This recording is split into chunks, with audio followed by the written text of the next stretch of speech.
Good morning guys! Welcome sa RJ's Farm. Mulberry update naman tayo ngayon. Ito yung mga na-prune natin 2 weeks ago. Ayan, may mga bunga na sila, and then pinapatubigan na natin at saka nag-a-apply na tayo si tatang ng potassium. Bali ito, potash. Bali ang potash, ito yung pampatamis sa mga prutas, tsaka gulay, pampaganda ng bunga. Tsaka pinapalubog na natin sila para madiligan sila. Pinapalubog natin para mabilis. So nag-apply siya ng potash.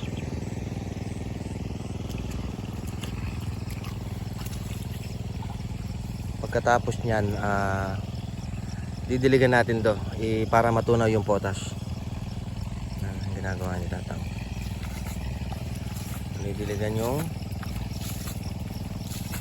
para matunaw yung potash.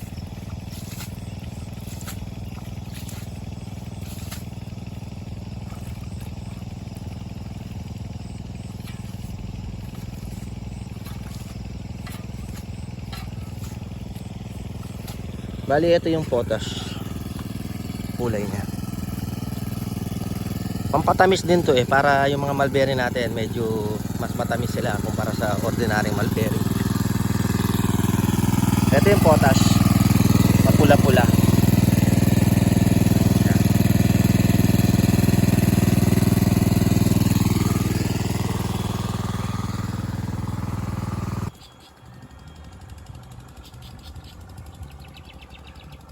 And then konting update din sa mga bunga ng mulberry natin. Ayan, medyo marami nang nahihinog.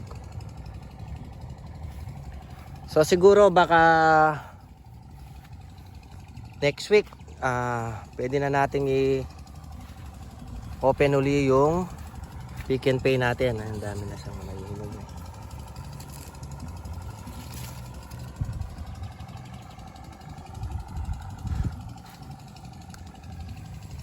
Tamis.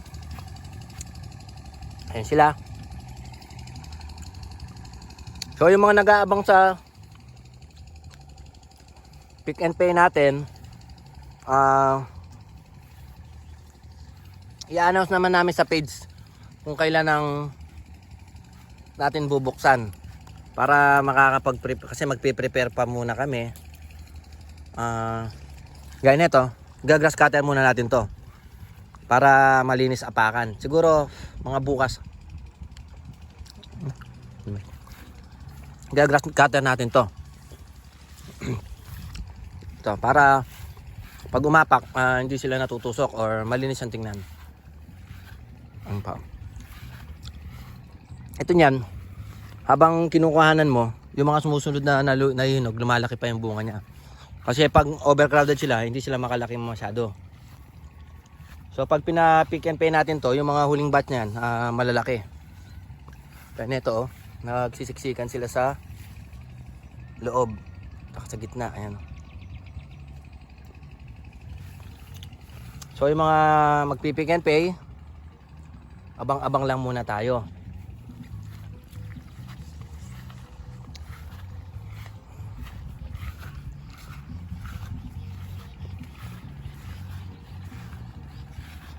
And then yung ano natin, mulberry tea available pa rin sa farm. Yung ating product sa farm. Yan.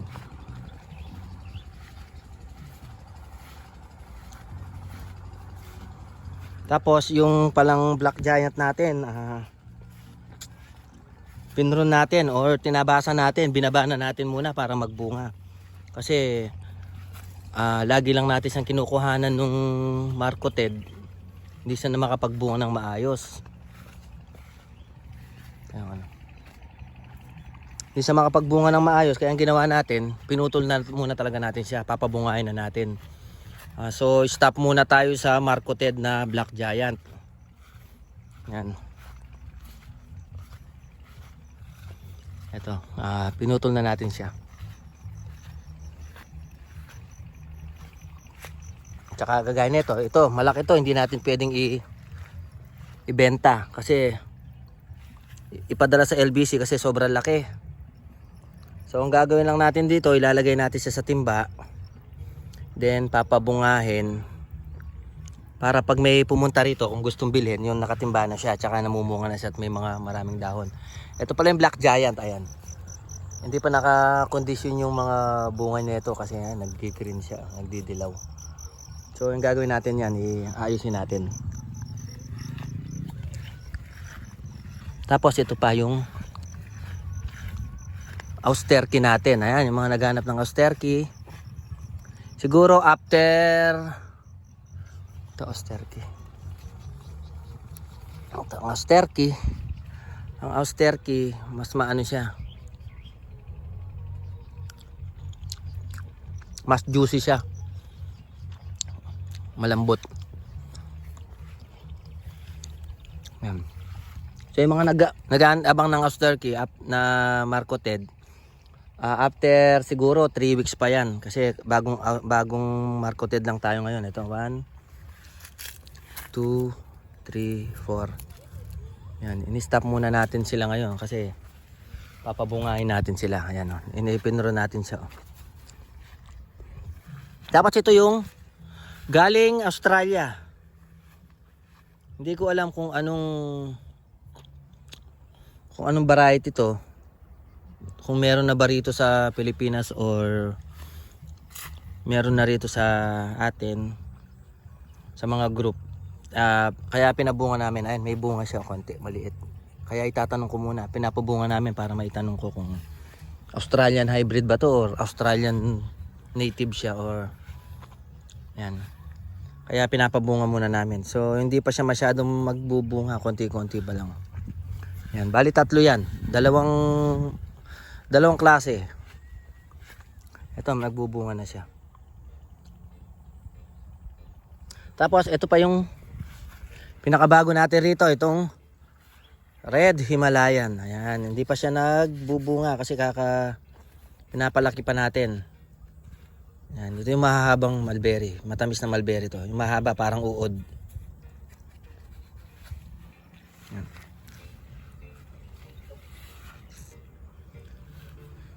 Tsaka pala yung ayun, may kinain ng kambing. May kambing mason na nakakapunta rito. Nung isang araw pala na dumating na yung na i-swap natin na yung cuttings natin ng Peyton, sinunap natin kay Sir Renan, yung taga Kabanatuan. Nag-swap tayo ng Joy Seedless cutting. So sinubukan natin silang i-grab sa sa katawban natin. Ayan, bali to 15 din na kagaya nung ginawa natin sa Arcadia natin. Ayan yung Arcadia natin, ang ganda na. Ginrap natin dito sa katawba. Sana mag-success din kagaya nung sa Arcadia natin. Ayan. So side grab pa rin ang ginawa natin, mga brown to brown. Ayan siya. Brown to brown ang ginawa natin. Ayan. Sana mag-success sila or may mag-success na kahit mangilan. So ito 15. Abang-abang lang natin 'yan. Siguro after 1 week i-update natin 'to. Kung alin ba yung mga nag-success. Ayan. Ito yung Baikonur. Sinubukan natin. Ayun, Baikonur may kasamang flower. Ayun. Galing natin. Is advisable. Ay, dalawa sila. Sinubukan ko sa isa. Kala ko patay na 'to. Ay nag-grab ulit ako. Ayun, sabay sila nabuhay naman. Ito yung Baikonur. Ayun. Ayan pa.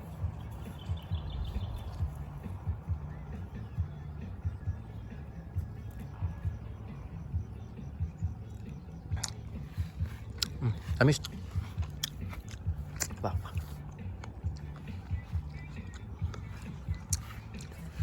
Malutong siya ang Baikonur. So yan lang muna ang update natin sa ating farm. Yan update ko sa mga ating mga tanim na seedling dun sa bahay.